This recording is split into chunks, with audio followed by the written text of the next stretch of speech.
Fantastic Beasts and Where to Find Them. It is the latest film in the Harry Potter's legacy, and I finally seen this movie. Unfortunately, I saw this movie late. I saw this last weekend.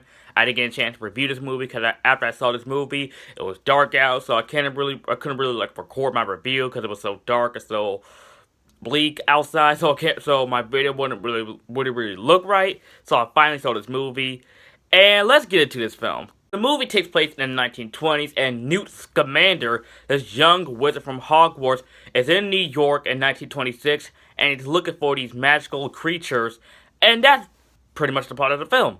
Very simple.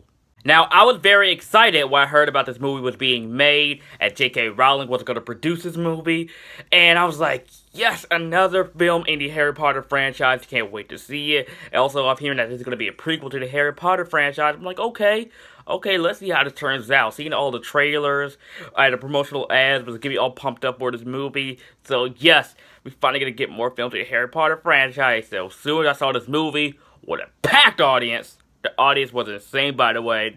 My theater was packed with a lot of Harry Potter nerds like myself and many others. Saw this movie, soon as the Warner Brothers logo came up and it played that iconic music, iconic Harry Potter music, I was hooked. And then, as soon as the movie was over, I was like, that was good. It could have been better, but it was still good though. It wasn't my favorite, but it was just good. I will be honest, I left the theater a little bit disappointed, because I thought this movie was going to be great with all the critics. A lot of fans were praising this movie, saying, it's the best prequel since whatever. And I was thinking to myself, okay, this movie must be really great. It was just fine. To me, Fantastic Beasts and Where to Find Them, it's just a fine, fun movie. What I do have certain problems with the movie, but I will get to some of the stuff I really did like about the movie, because I do like Fantastic Beasts, but I don't love it. Now let's get to some of the characters in this film. Newt Scamander, played by Eddie Redmayne. I did love him in Newt Scamander. It was sort of like a awkwardy, timid type of guy. I did love his character in this film. I love Eddie Redmayne. He's a great actor. I love him. He was great as Newt Scamander. He was great in this role. And I can't wait to see more of him in the sequels.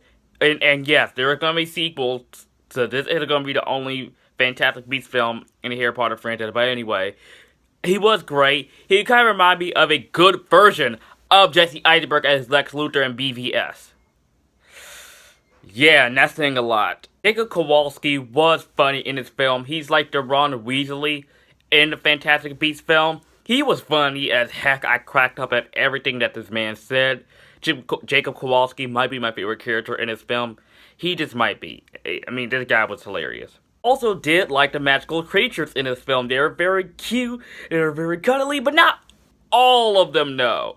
Not all of the creatures in this movie are friendly, but the ones that are friendly are very cute, very cuddly. I want to own every one of these things, just like the creatures in the other Harry Potter films. I want to own every single last one of them. I do. They're so freaking adorable. These creatures were fun. Especially the little mole in this film. The mole in this film was hilarious. I did crack up at the mole. The mole was funny. The creatures in this film, they were fantastic, no pun intended. In the 1920 setting, they got it spot on. I love period piece films where they get that era so down packed. They get it so right, and when you watch the movie, it's like, man, this movie looks like, and it feels like it came straight out of the 1920s. That's one of the greatest parts about this movie, that it has a 1920s feeling down packed with the clothes and the atmosphere. Just the 1920s feeling in this movie was just so spot on. So spot on. Yes, I do have some not good things to say about this movie. This isn't a bad movie at all. Of course, it's not terrible. It's just a little bit disappointing compared to the other Harry Potter films. I will say this though. I will actually put it a little bit below with the other Harry Potter films, but I will put it above Half-Blood Prince, because Half-Blood Prince it still is my least favorite Harry Potter film. But anyways, the movie sometimes drags a little bit. There's some scenes in the movie I was bored, like, okay, when is it gonna pick up? When is it gonna pick up? Because there's some scenes in the movie I was actually bored at. I was some scenes in the movie I was actually almost about to fall asleep, and that's not very good. That's not very good. At least this movie kind of kept my interest a little bit. There are some scenes in this movie that did really keep my interest, especially with the first half was very slow, and the scene where Eddie Redmayne and his other lady was walking towards each other. The editing was so choppy. It was so bad. I was like, how did they let them get away with that? Like, how in the world did they let them get away with that? I mean, this is the Harry Potter franchise. With a Harry Potter franchise with bad editing is unacceptable. It is unacceptable. I'm going to be very honest with what I'm about to say here. I know plenty of other people are going to agree on what I'm about to say too. There are some scenes in this movie that remind me a lot of Pokemon. Like the scenes when new, especially when they try to capture all the creatures and stuff, it reminds me a lot of Pokemon. So I'm like, so basically Harry Potter meets Pokemon. You mix it all together, you get Fantastic Beasts the movie. Yep.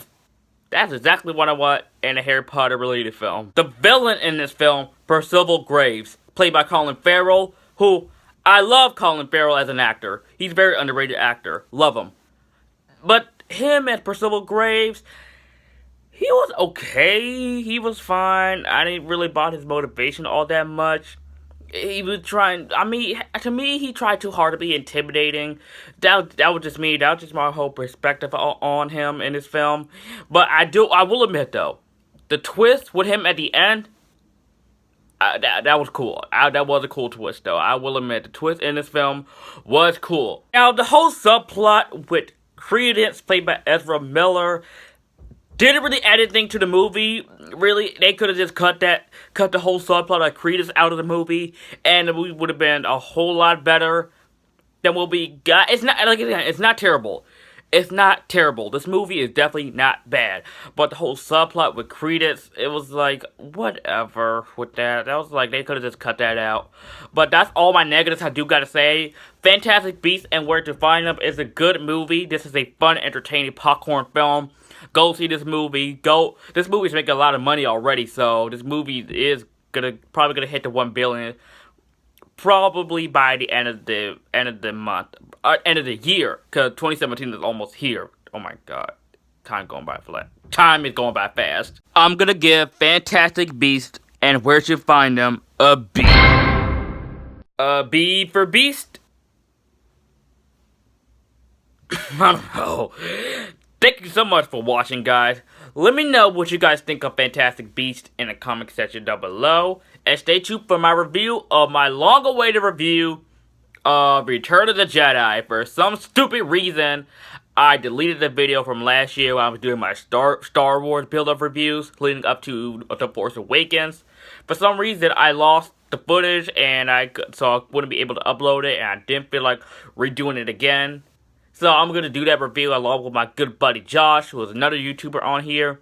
So stay tuned for that. And if you are new to my channel and you like this video, like, comment, subscribe, and I'll see you guys next time.